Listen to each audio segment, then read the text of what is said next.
台积电宣布要甲伫美国投资1000亿美金哦，今仔台股台积电一开盘就落24块，市场是真烦恼讲台积电的技术会外流，嘛至于讲台积电的利润甲股利敢会因为海外市场高成本去受到影响。台积电是强调讲，因当期的毛利率拢有53%哦，股利嘛继续稳定增加，嘛佮强调讲，伫美国的投资未去影响到日本甲台湾的投资计划。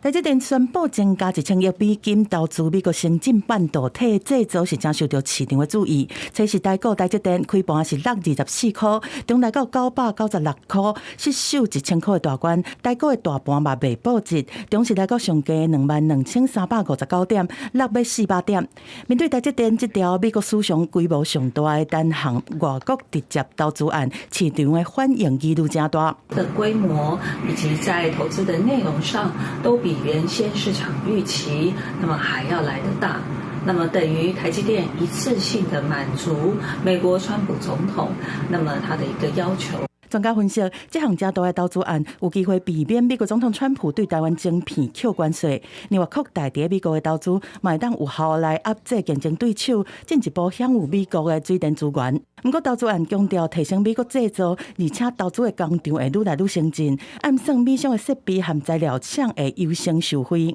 当然也会分散对于台湾在本土这个半导体制造，特别是在先进制程方面的它的重要性。台积电对美国的投资扩大，后壁是引发技术刷去外国的议论嘛对咧称悬，但是台积电讲，当期毛利率是到53%，和持续稳定增加股利，这两项都是维持未变。另外，伫美国的投资嘛未影响到日本和台湾的投资规划。